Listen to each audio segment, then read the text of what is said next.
guys, it's Kristen. Welcome back for another DIY polymer clay earring video. I'm so excited to share with you the tortoise shell technique today. This is one I have literally been working on for weeks and weeks, actually probably months, like a couple months on and off.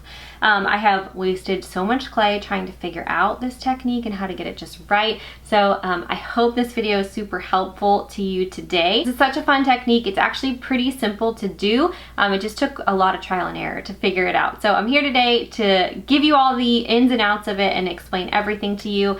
And at the end, I'm going to be going over how to sand your pieces. So this is something that I've never gone over in a video before. I'll probably make a separate video all about just more in detail.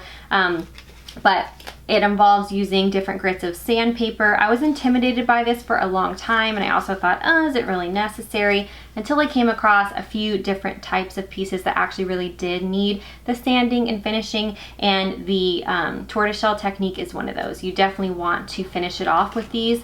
So don't be intimidated by the sandpaper. The pack is super inexpensive on Amazon. I'll link everything in the description box like I always do. I'm gonna walk you through all the steps, so don't be afraid of it. So at the end of the video, I'm gonna be sharing that, as well as how to drill the holes in your pieces if you've never used a Dremel tool. It can be a little bit intimidating, but don't be afraid of it. I also have a little trick on here to make the switching the tools out super simple, so I'm going to share that at the end of the video as well.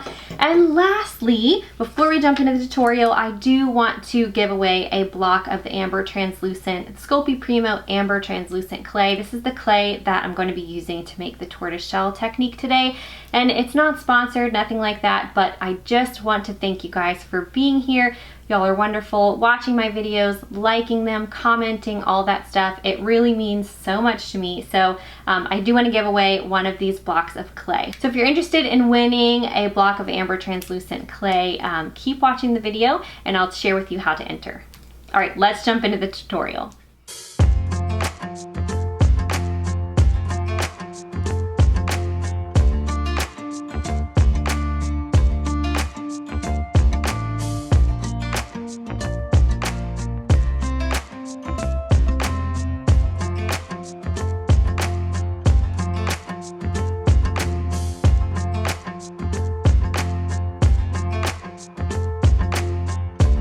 All right, so once you have your black pieces on your clay, this is where the tortoiseshell part really just starts to take shape here. So we're folding it over and running it through the pasta machine, and you're going to do this as many times as you need to achieve the look that you're going for. So if you want a more muddled look, you might want to put it through the pasta machine a few more times than I did. If you want a little less, then do less, that kind of thing. Just play around with it and see what, what gives the look that you're going for.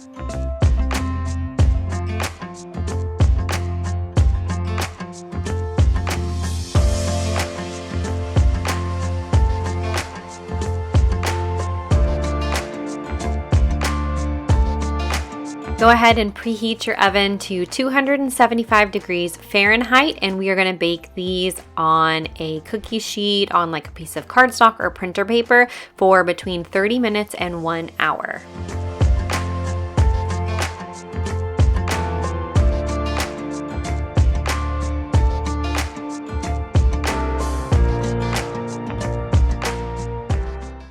So we have our finished tortoise pieces.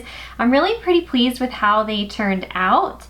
They definitely need some sanding though. I have found that when you're using translucent clay, whether that be this amber color or white translucent, clear translucent, that sort of thing, you definitely need to sand them at the end. I haven't figured out how to keep this white kind of color from showing up on them. It just, I don't know. I've heard people say it's from over conditioning, but I was really careful not to over condition these, so I'm not sure why that happens with translucent clay, but I figured it'd be a great opportunity to share with you how to sand your pieces and get a nice finished and polished look. To do this, I'm going to be using fine grit sandpaper, and I'm going to start with 1,000 grit, and I'm going to work all the way up to 3,000 grit. So these sandpapers you can just find on Amazon. That's where I got mine. So of course I'll put a link to the exact one that the exact package that I used.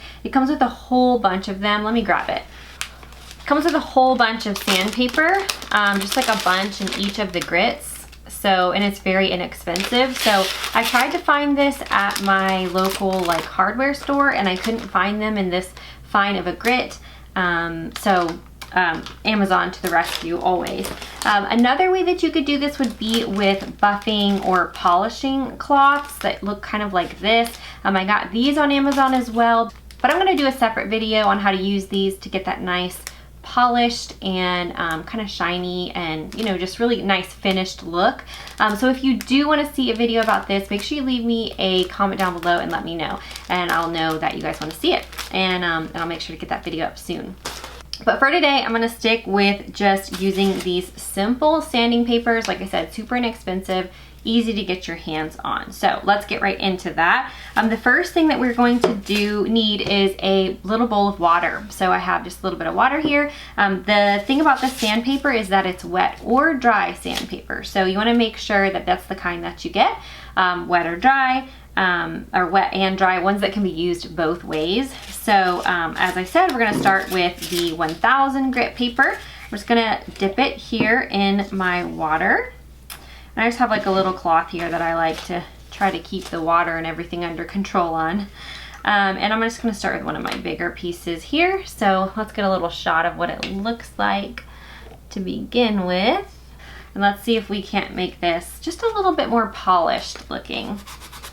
So I'm just gonna start by rubbing all over the front.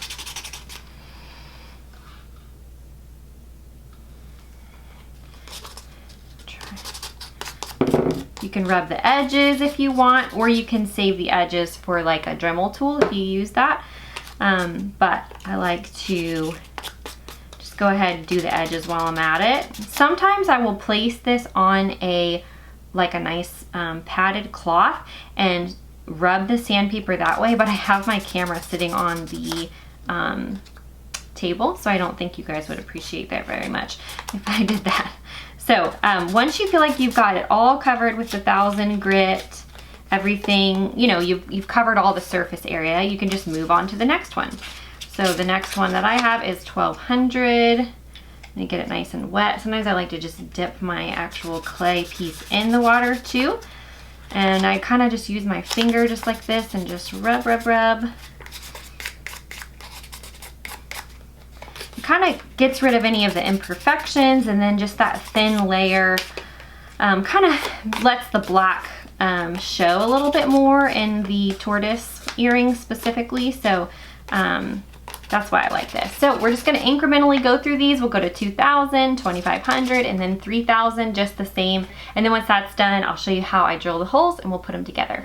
I appreciate you watching this video. If you could just take one moment and give the video a thumbs up, click the little like button down below. It just helps my channel out so much and helps this video reach more people. And definitely leave me a comment down below as well and let me know if you're interested in trying out this tortoise shell technique. I love to hear from you guys, and I always respond to every single comment. And just as a thank you for you being here and watching my videos, I want to give away a block of the Sculpey Primo Amber Translucent Clay. So this is the clay that I'm using in this video today to make the tortoise shell clay earring technique.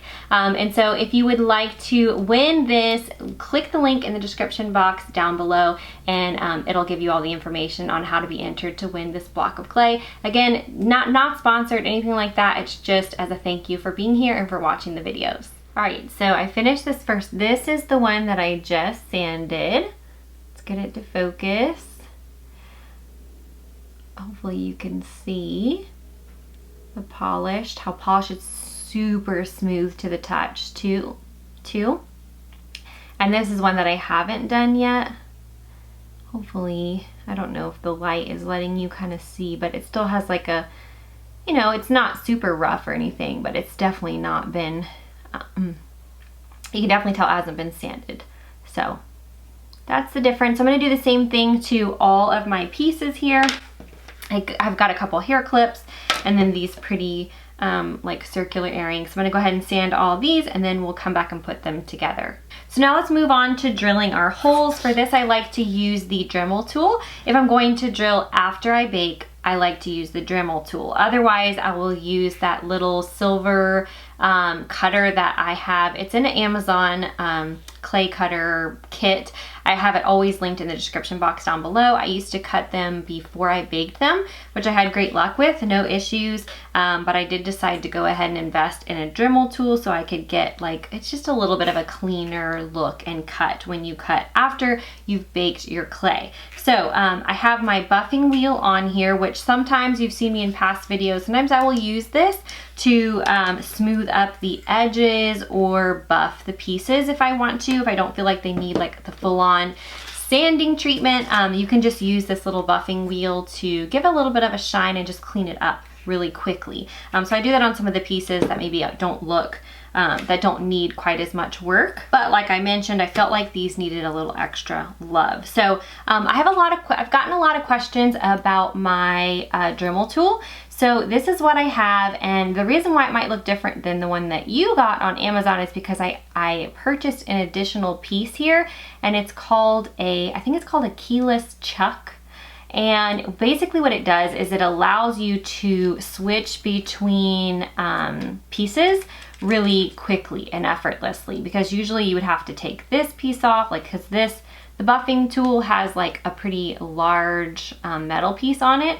And so if I wanted to switch from that to my small drill bit so if I wanted to switch between that and the little tiny drill bit that I use, I would have to like switch out this little metal piece in here. It's kind of complicated. So by getting this keyless chuck on here, it makes it to where I can switch, like I said, effortlessly between tools. So I'm gonna try to show you a close-up of what I mean by this. So this is what it looks like. And I push this little like unlock button on the back, and I slide this down in there, and then all I have to do is twist this. Let's see if I can get a good shot of it. If you twist it, it starts to tighten up. And so I just get my little piece placed in there where it's supposed to be. So this is so tiny. I'm gonna tighten it up a little bit on its own, and then I'll stick my bit in there and then keep tightening. It's not liking the way I'm holding it. I'm trying to show you in the camera. Okay, there we go. So now it's tight in there.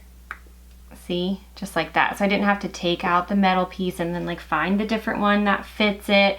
So I'll have that linked. I got it from Amazon. I'll have that link down below as well. It just makes this process a lot more simple. So I still just like to use the box that the Dremel came in.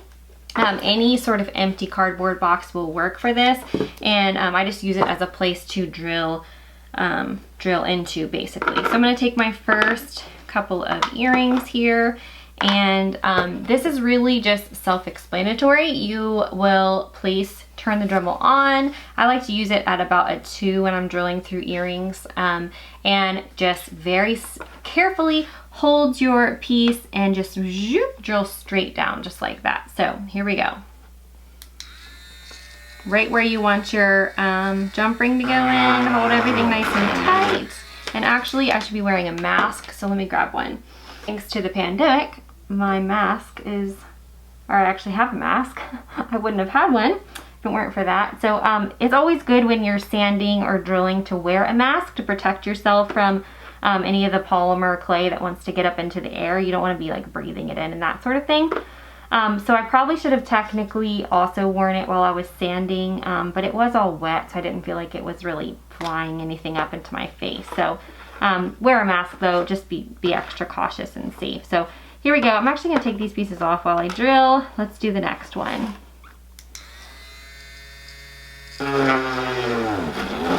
Like that. Super, super easy and simple. It just takes a second. I was a little intimidated by the Dremel tool at first, but there's no reason to be. So I'm gonna go ahead and drill the rest of my pieces just like that, and then we'll put them together. I have shared many times how I like to attach my earring posts. There are a few different ways that you can do it. One of them involves using the Bacon Bond, Sculpey Bacon Bond on the back of the raw clay, and then you bake the post kind of into the earring piece. The other one is just to use some like Loctite 60-second glue or Gorilla Glue. There's like a gel, I think it's called Gel XL. That works really well if you want to attach the post after you make the earring. So either way, it's up to you, but like I said, I've showed that in most of my clay earring videos, so I'm not going to go over it today for the sake of time, because I did show you how to sand and all this other stuff in this video. So I hope this video was helpful. If you enjoyed it, please give it a thumbs up and leave me a comment down below. Let me know if you're gonna try to make these tortoise shell inspired earrings. Don't forget to enter the giveaway, and the link for that is in the description box down below.